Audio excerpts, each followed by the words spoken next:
Hey, friends revolutionaries. You know, I don't think I've ever met a collector who has not seen something by Sideshow Collectibles and not thought, wow, that's pretty impressive. I don't think I've seen a Hot Toys figure that I personally have not looked at and thought, boy, that would just be awesome to have in my collection. I don't think I've met any collectors who have not seen a Hot Toys figure and thought, boy, that'd be nice to have in my collection. Those are the Rolls Royce of figures. It's something where Hot Toys and Sideshow Collectibles, beautifully sculpted, packed with accessories, and come at a premium price. I mean, they are expensive. Well, DC Direct, or DC, has decided to jump into that one scale figure market with their own, line of characters, to bring their characters into the 1/6 scale at a bit more of an affordable price for a little bit more of a budget. Whereas a Hot Toys figure may run $150, $200 in some cases, the DC 1/6 scale figures, if you get them retail, usually run about $60, $70. Some more, some less, depending on when you grab them. Supergirl here, which is the first one I got. I wanted to make sure the first one I got is generally recognized as being one of the better figures. Supergirl ran about $40. So it's one of the things where got her less than retail, but again, she is considered to be one of the better figures in the line. And I'm pretty excited about it. This is the Helen Slater style Supergirl, by which I mean she comes in the costume that was from that era of Supergirl. It's not actually a sculpt of Helen Slater, but still really nice. DC definitely went for more of their comic image. It has the look of the character, but didn't go overboard in a lot of detail work. From what you can see, it just looks like an oversized figure, kind of. But I'm okay with it. I'm okay with it because when we look at her in the pack, when I open this flap, you may be just as impressed as I am, and even more so when we get her open. I'm hoping. Here's hoping. On the box, now this is a collector's figure, and the box is a great box. I mean, look at the background here, and you can see kind of the skyline, this cloudy sky, and then down at the bottom where there's a little bit more mist or smog. I'll let you make the call. You can actually see the city. Metropolis, maybe. Who knows? But it's kind of a image of Supergirl floating in the clouds. Pretty iconic. On the back, there's even more iconic image of Supergirl as she kind of is flying out of the pink rocket that I'm sure a lot of people recognize from one of her early comic appearances. Kind of her introduction, I think it was, where she's flying out of the crashed pink rocket where Superman was waiting for her. It's a nice nod to that scene. Doesn't come with the rocket. The rocket doesn't come. That's just a tease. But for them to throw that in there, it might not have been a bad idea to have Superman there, a comic Superman, not the figure, just a comic Superman, and just recreate that comic cover. They're halfway there. Especially considering, like I said, doesn't actually come with the rocket, which a little disappointing. On the bottom, it's got kind of a checklist of figures, 1/6 scale figures that are out already, and you can pause and read the different ones. I want them all. I definitely want them all. Maybe not the Superman Returns, maybe not that one, maybe not the Watchmen, but most of them. I'll say that, most of them. Bizarro, definitely want to get Bizarro. He looks great.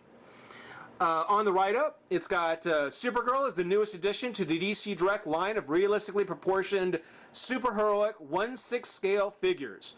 Fully posable with 28 points of articulation. 28 points, fully posable? We'll see. This deluxe collector's figure features the Girl of Steel, or the Maid of Might, as I prefer, in her classic red and blue outfit. Includes her faithful companion Streaky the Super Cat. Hooray! Who comes with her own cape and articulated neck. The figure also comes with a steel girder, a steel, like the quotation marks, a steel girder, chain, and display stand. Yeah, steel. I wonder if they're trying to tell you something.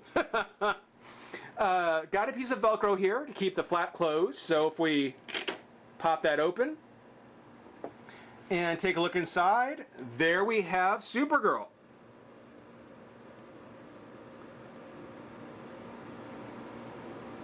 Looking really impressive.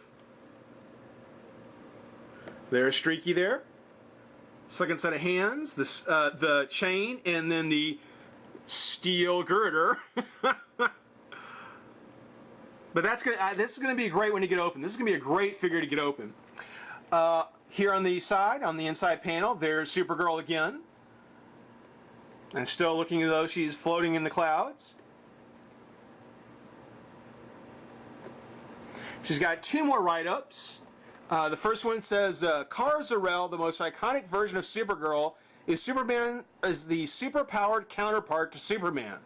Sole survivor of the Kryptonian Argos City, Supergirl was launched to Earth in a rocket ship by her father, Kryptonian scientist Zor-El, and his wife Allura, as the drifting city hurled into space after Krypton's explosion. Faced with extinction due to kryptonite poisoning, raised by her cousin Kal-El, Kara's father ensured instant recognition of the young Supergirl by Kal-El by providing her with a costume identical to her own, or identical to her cousin's own. So this was before the whole, arrive there first, kill the baby thing. That was before all that. Which was that would have been a little harsh for the time. Now it's okay. Let's see. Using the secret identity of Linda Lee Davers, Supergirl was kept hidden until Superman revealed her to the world. Cousin to Superman and known as his secret weapon, Kara Zor-El wields powers identical to the Man of Steel, possessing superhuman strength, speed, stamina, hearing, and vision. Along with invulnerability, enhanced senses, and flight among her other powers, Supergirl's ultimate weakness is kryptonite. With her companion Streaky the Super Cat, as well as Comet the Super Horse, the classic Supergirl Kara Zor-El was a member of the Legion of Superheroes.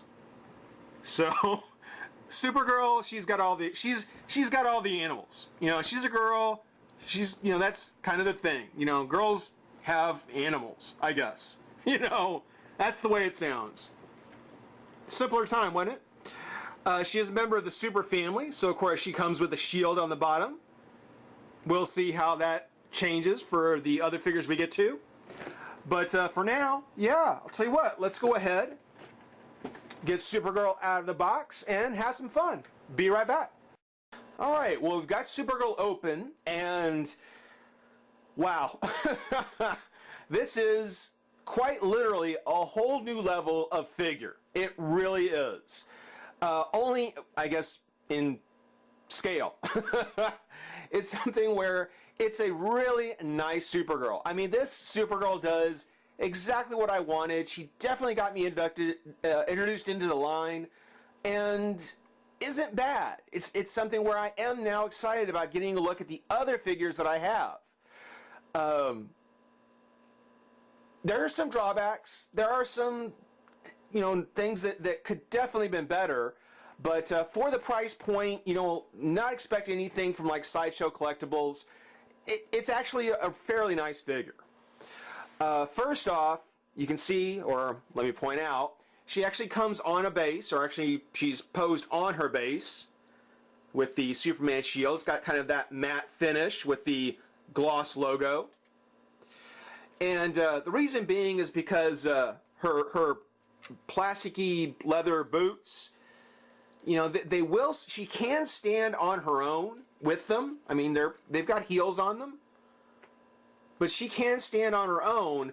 It's a little tricky to make it work, and how long it takes her to, or how long she'll actually stand that way without falling over, it's all kind of iffy. So, I mean, you couldn't get her to stand on her own. use the base. Just use the base. It's a good base. It's pretty sturdy. It might not take too many falls, so don't put it someplace where you're going to knock it down. But left on its own, she's going to stay on that base pretty well, and it's actually a good base. Again, it takes us into a whole other level of figure. You can kind of see it just kind of clips around her waist, which we're going to unclip for a second. And we'll set Supergirl down. Get a better look at the base. Same kind of thing you would expect to see from most doll bases. It has kind of this C-clamp here, button in the back, the button you press, you can raise it up and down on the rod. Got kind of a twist here, which is really nice to have, especially for a character like Supergirl. We'll see why. And that's about it. Trademark DC Comics, made in China. Now, Supergirl, I gotta say, it was kind of surprising because, even though it said she had 28 points of articulation, I was really surprised to find that really this is just a larger version of almost just a regular DC Universe Classics figure. The articulation that you get on this is almost the same thing you would get from Mattel. The head itself, her hair is sculpted on, and there's not really much room for it to do anything. Her head is pretty much in place. That's kind of a bummer. It's sculpted very tight against the body, and it's a very firm plastic, very hard plastic. So, again, it's not really going to do a whole lot, if anything. The arms come up and out. There is a twist at the shoulder, twist at the bicep, a double joint in the elbow, and a twist at the wrist. Now, that's all great articulation. It's all very much like the DC Universe Classics, though, a twist at the wrist, having just a twist, is a little disappointing. For something this size, if there had been a hinge here, or even a ball joint on the wrist, I think that would definitely make it a much nicer figure. Get a little bit more posability, particularly on a figure this size. You want to be able to pose it in a little bit more. You want a little bit more to be able to do. And the arms have a great range of movement, especially with that double jointed elbow. But being that her wrists only twist, because her hands only twist, yeah, it's not going to be quite as nice the kind of poses you can come up with, or at least not as many. And we'll see more what I'm talking about when we actually get the other set of hands on. Her waist, interestingly enough, there is a twist down here by the belt, and then there is a kind of a ball joint up here at the torso. Or no, not a ball joint, it's just a hinge and then twist. So that's just like, okay, so that's just like the DC Universe Classics. There's a hinge and a twist. More like Mattel each and every time. The legs come up and out, and her skirt needs a little pulling down. There is a twist at the thigh, double joint at the knee, twist of the foot, and hinge at the ankle. So actually, there is really no articulation on this figure that's any different from her 6-inch counterpart. As a matter of fact, the lack of the ball jointed head, or even a twist at the head, actually makes this a little bit weaker. But it's still nice. It's still a nice figure. I still really do like her. The fabric clothing, saves on any kind of paint issues. I did notice, and we're going to lift up her skirt for just a second. I did notice that on places like here at the top of her thigh, right, let's see if the camera will focus, right kind of there, as well as on her wrist here, again, let's see if we can focus, there we go. the dye that's on the clothing looks like it's kind of come off a bit. And whether that happened when it was being packaged, when it was first being put together, I'm not sure. I don't know if this is something that just gets worse over time. Same kind of thing here. You can see a little bit of redness against her stockings. But that's the only color issue. You know, no paint issues because there's not any paint. Just the dye off the clothing. Which isn't really like a spandex, but it's got some stretchiness to it. Looks really good. The S on her chest, as well as on the cape, are more like logos, like almost like decals. You know, they're not printed on, they're not transfers, they're just like decals. And the one on the front, I'm not too concerned about. You know, it's probably going to stay pretty much in place. On the back of the cape, depending on how much you handle it, or how well you handle it, I do have some concerns it could flake off. It could kind of flake off. So again, not going to be a figure that you're going to be, you know, playing with necessarily. Definitely one that's probably just going to find a good spot to be posed in. But yeah, just some things that certainly make it a collector's figure and not really an action figure. I still love her. I think this looks great. I love this. On the back of her shirt and on the back of her boots, there are actually these little zippers, so that if you wanted to, you know, I guess you could take the stockings off. You can kind of see through the stockings where there is the double jointed knee and the twist at the thigh. You know, the whole point of the stockings with kind of this skin tone color was to try and hide that.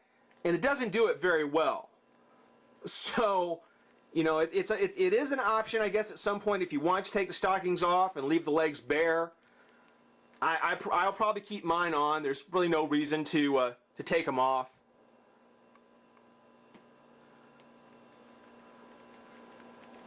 But it's a great figure. I love the size of the figure. I love the feeling of how big the figure is to hold. That's actually something I wasn't expecting. Just the sensation of holding, you know, a large scale figure like this. That is so cool. And it's not a statue because it has, you know, all the articulation. And that's just so nice. So nice. Let's go ahead and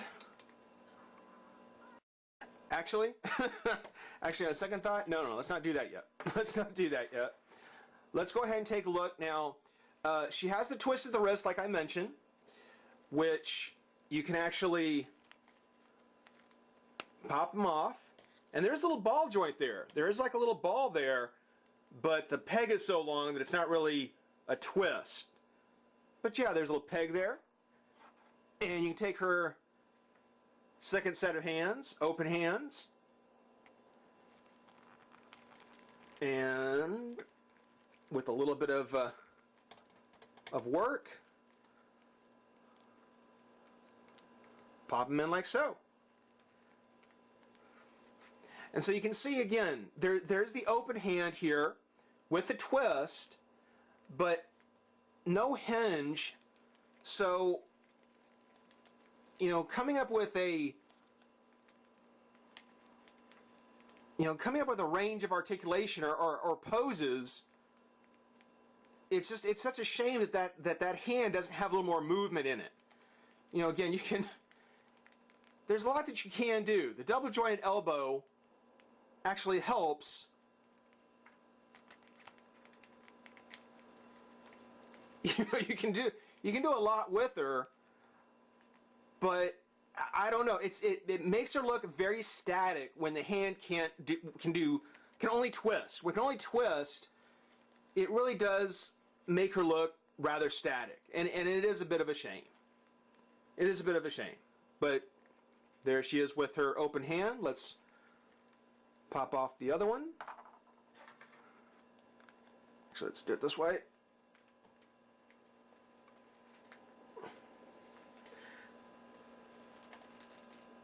The pegs are a little tight to fit. There we go. But there we are. Got Supergirl with both open hands.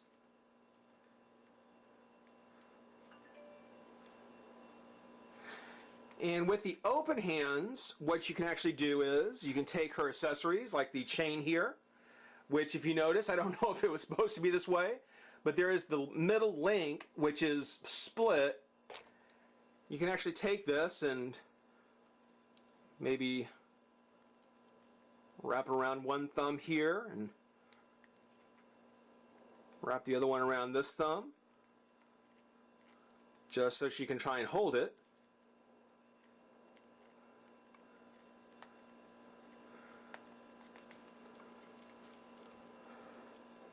And then you can have her pulling apart a chain with that one link kind of splitting apart a bit. It's a little thing. Again, I don't know if it was meant to be this way or if mine's just broken. But yeah, I think it would have been kind of cool if the chain had maybe a couple other links that were broken, or if instead of being actual links, if it would have been just a sculpted chain where she could have held it in a couple of different ways.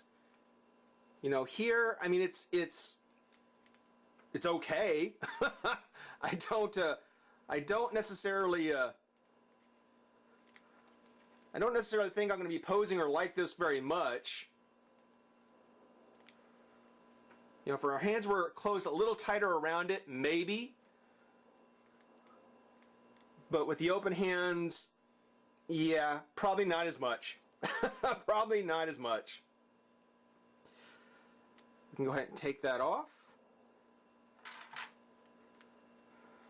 And we'll set her down for just a sec. Take a look at that steel girder, which actually isn't too bad. I mean, it does look like it's a pretty, solid piece of plastic. But as it happens, there's actually a metal, I guess, rod in there so that when you bend it, get ready, it actually stays in place. You can actually bend it and it will stay bent.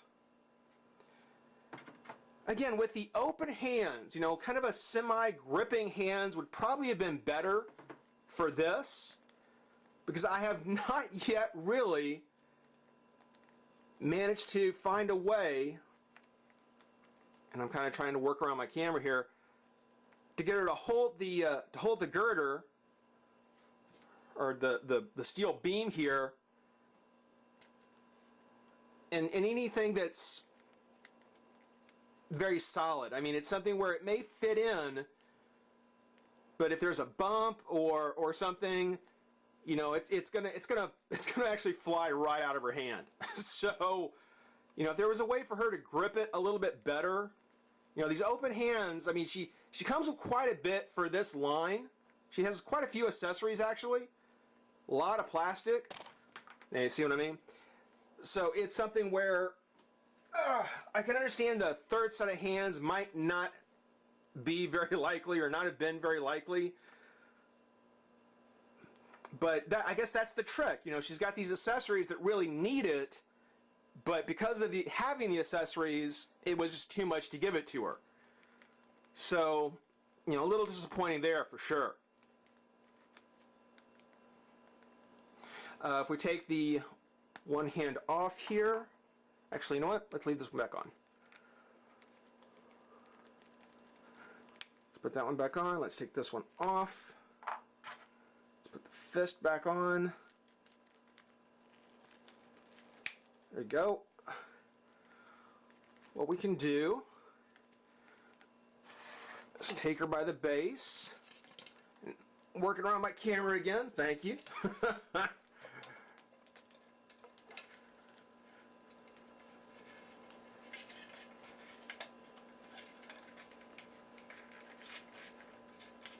Go. So put her back on her base. Go ahead and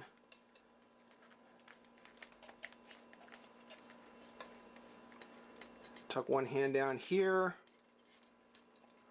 Of course, put one arm up like so. Lean her back. and let that come off.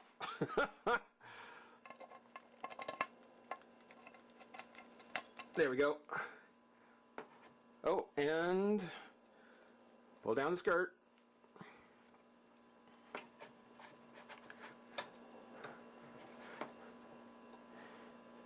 There we are. You know, it's one of the things where it's actually a nice figure. It's one that I think is going to look even better with other figures from the series around her. The biggest complaint is just the expression on the face. It would really be nice if there was another head, or if the head itself had just had a little bit more expression to it, and maybe if the hair was a little softer, or at least not sculpted quite as tight against the body. One other thing I want to mention, and I almost forgot, because they've used so much, or it has so many similarities to the DC Universe classics from Mattel.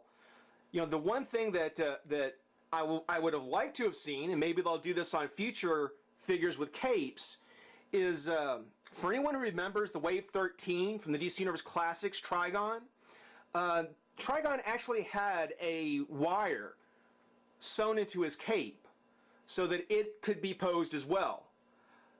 Here, it's just, you know, a nice kind of satiny cape that just sort of hangs freely. You know, for a character like Supergirl, or Superman for that matter, I think that that wire idea might not be a bad idea, so that you could actually sculpt the cape or pose the cape in a little bit more of a flying pose. You know, so it's not just hanging. Just a suggestion for any characters in the future that come with capes. That wire idea that Trigon had, that Mattel used, definitely something that could work here. Lastly, the last little accessory that we're going to get to is Streaky. Streaky the Super Cat. Cute little kitty. Tail sticking straight out. It's got the same kind of cape as Supergirl. Got the same kind of like sticker-like logo. Got the lightning bolt on the side. Nicely painted eyes. Twist at the head. Oops. It almost looks as though his cape probably could come off. But no, I'm not going to do it. Twist at the head here. It's kind of a shame that he is pre-posed in kind of this leaning kind of thing, and the legs don't move at all. So, you know, even though he's got this twist at the head, you know, the most you're going to get is him kind of looking up in the air, which I guess if you pose him like so, you can have him staring up at Supergirl. Not bad. It would have been better if there had been something that would have clipped him on as well. Let his legs stick out and kind of fly along next to her. Cute little accessory. Just not much you can do with it. Yeah, again, I definitely recommend these figures. There are some drawbacks to it. Don't expect, you know, Hot Toys or Sideshow collectible quality. But if you're a DC fan and you're really wanting to kind of get into another class of figure, this 13-inch, this 1/6 scale classic collector's series, certainly something to check out. We'll take a look at a few others as we go. Hope you enjoy watching. Rate, comment, subscribe, join the revolution. We'll see you soon. Bye-bye.